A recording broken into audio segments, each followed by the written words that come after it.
Bonjour, je vous présente la promotion en formation BPGEPS, mention ASEC, c'est-à-dire le brevet professionnel de la jeunesse, de l'éducation populaire et du sport, mention animateur socio-éducatif et culturel.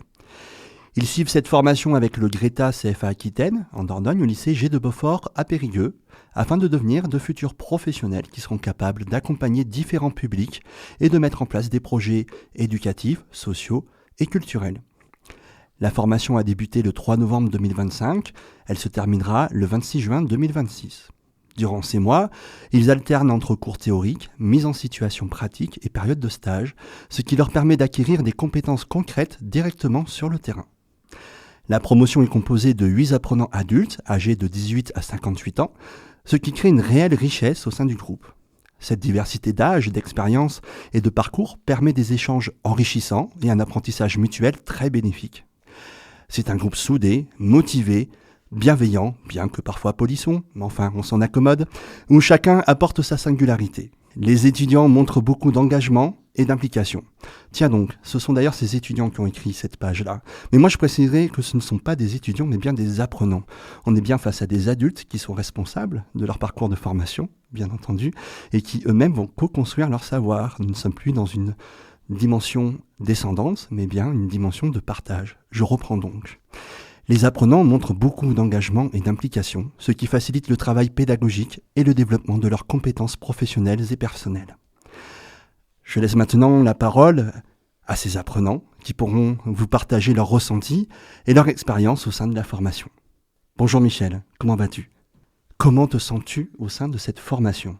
Très bien, merci. Malgré l'appréhension d'intégrer un groupe très majoritairement jeune et malgré mon âge qui me place en situation de vétéran, je me suis rapidement aperçu que les grandes différences d'âge n'étaient pas un frein mais plutôt un avantage pour chacun. En effet, grâce à ce groupe hétérogène, chacun apporte une expérience et une énergie différente. Merci pour cette question. À mon tour d'en poser une. Sacha, qu'est-ce qui te passionne le plus depuis ces 8 semaines de formation ?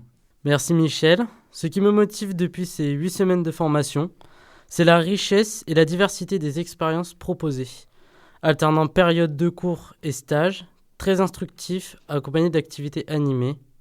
Cela m'a notamment permis d'approfondir mon expérience dans le secteur de l'animation, en EHPAD, en travaillant au contact des personnes âgées. Victoria, auprès de quel public peut-on travailler grâce à cette formation ?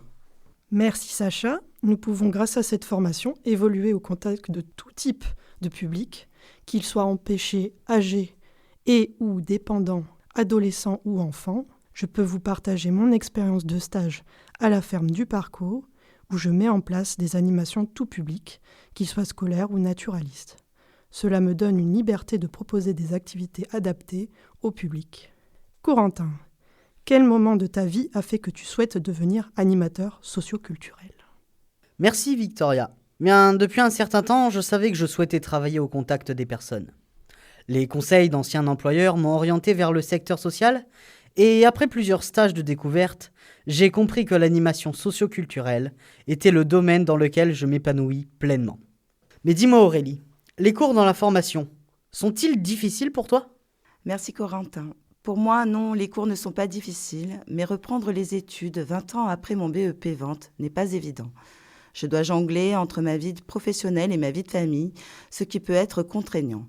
J'ai dû adapter mon rythme de vie pour intégrer la formation qui me tient à cœur, car je sais qu'aujourd'hui, j'ai trouvé ma voie en tant qu'animatrice en ALSH, accueil de loisirs sans hébergement. Sabrina, quel est le niveau d'études pour entrer dans la formation BPGEPS ? Pour entrer en BPGEPS, il faut avoir au moins 18 ans, posséder le PSC 1, donc c'est la prévention et secours civique de niveau 1, réussir les tests d'entrée et justifier d'une expérience dans l'animation d'au moins 200 heures. Un niveau bac est recommandé, mais ce n'est pas obligatoire. On peut accéder à la formation sans diplôme si on réussit les épreuves de sélection et que l'on démontre ses compétences. Lina, compte tenu des différences d'âge au sein de notre promotion, comment se déroule la dynamique de groupe ? Merci Sabrina pour cette question. La dynamique de notre groupe se déroule parfaitement bien. Le fait d'avoir différents âges permet de nombreux vécus ainsi que de nombreuses connaissances qui favorisent cette dynamique. Si on devait donner un nom à notre groupe, ça serait éclat de vie, car c'est ce qu'on dégage. De la joie, de la bonne humeur, du sérieux et surtout de la solidarité. Nous pouvons tous affirmer ici que la formation se déroule très bien. Nos formateurs sont à l'écoute et dégagent une énergie positive pour nous accompagner au mieux. Un grand merci à eux, ainsi qu'à notre promotion qui s'entraide et communique pour le bien-être de chacun. Nous pouvons tous affirmer Que la formation se déroule très bien. Nos formateurs sont à l'écoute. Et dégage une énergie positive. Pour nous accompagner au mieux. Un grand merci à eux. Ainsi qu'à notre promotion qui s'entraide et communique pour le bien-être de chacun. C'était le groupe BPGEPS, mention animation socio-éducative et culturelle, du Greta CFA Dordogne, lycée G de Beaufort, Périgueux, avec Michel, Sacha, Victoria, Corentin. Aurélie, Sabrina, Lina. Anaïs. et Adrien.